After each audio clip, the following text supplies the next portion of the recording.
Hello everyone, welcome back. Today we're tackling problem 1022, sum of root to leaf binary numbers. It's a fun tree traversal problem, so let's break it down together. We are given a binary tree where every single node has a value of either 0 or 1. The problem asks us to look at every path starting from the top root node all the way down to a bottom leaf node. Each of these paths represents a binary number. Our goal is to figure out what those binary numbers are, convert them to standard integers, and add them all up. So how do we think about this? Well, imagine you are standing at the top of the tree.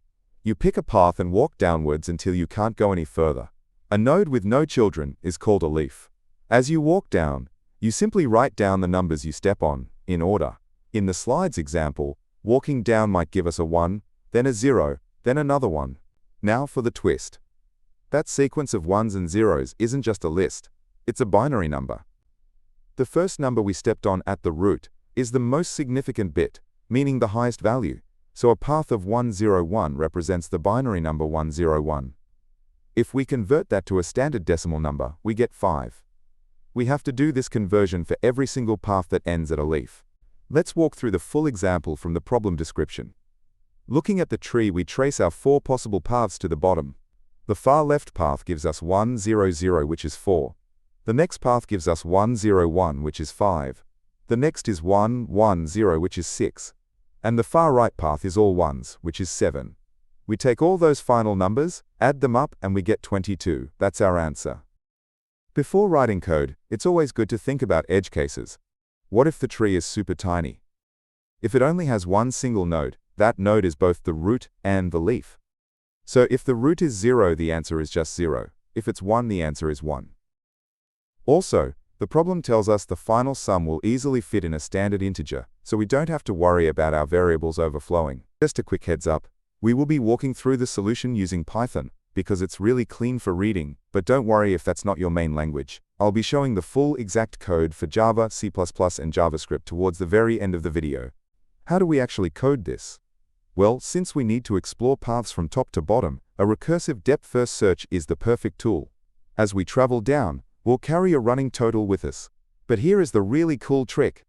Instead of building a string of 0s and 1s and converting it at the end, we can build the integer as we go. Every time we move down a level, we take our running total, multiply it by 2, and add the new node's value. Before we jump into the code, I want to quickly address why this channel looks and sounds the way it does. You can probably tell this is narrated by AI. I actually built this for myself so I could generate clear, instant explanations the moment a daily problem drops to help myself learn.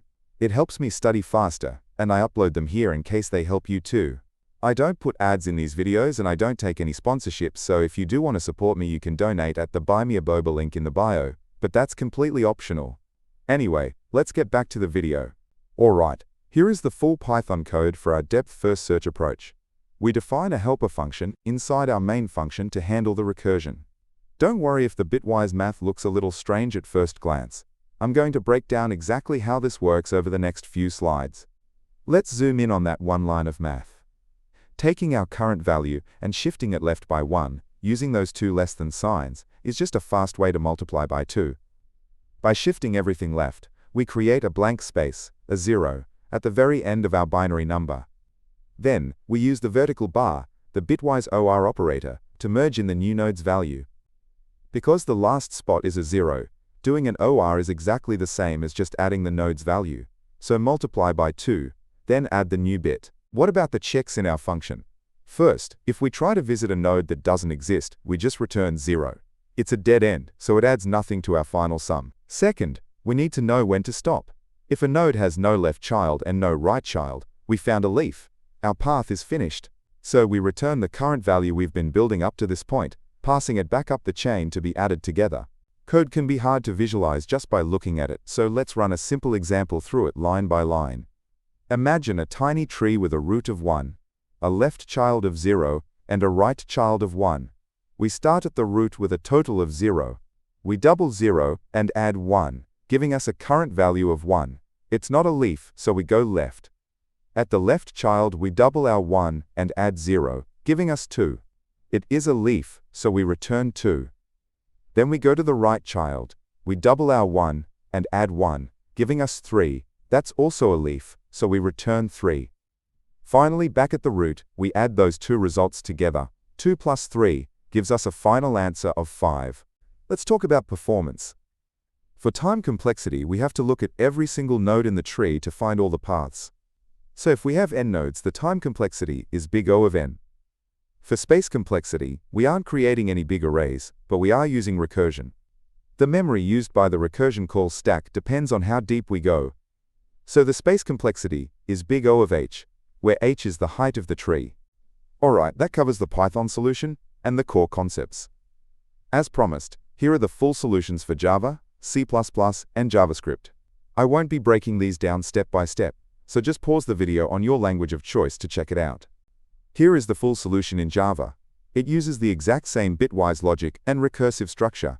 Feel free to pause here if you need to copy it down. Next up, here is the C++ version. Again, very similar logic, using a private helper method for the depth-first search. Pause if you need it. And finally, here is the solution in JavaScript. We just define an arrow function inside our main function to handle the recursion. So, let's wrap it up. The main takeaways here are that depth-first search is perfect when you need to follow a path all the way to the end before looking elsewhere. Also, building numbers as you traverse is usually much more efficient than saving a string and converting it later. And finally, remembering that a left bit shift is just multiplying by 2 can save you some typing and make your code run just a tiny bit faster. If you're looking for even more Leetcode problems beyond the daily challenge, I've started a second channel called Leetcode Unlocked. I post a ton of extra content there, so check it out via the link in the description. Hope this breakdown helped. If it did, hit that like button. It really helps the channel. I upload these daily, so subscribe if you want to keep your streak alive. Also, I've put links to the tablet I use for planning solutions in the description if you're interested. Keep coding, and I'll catch you in the next one.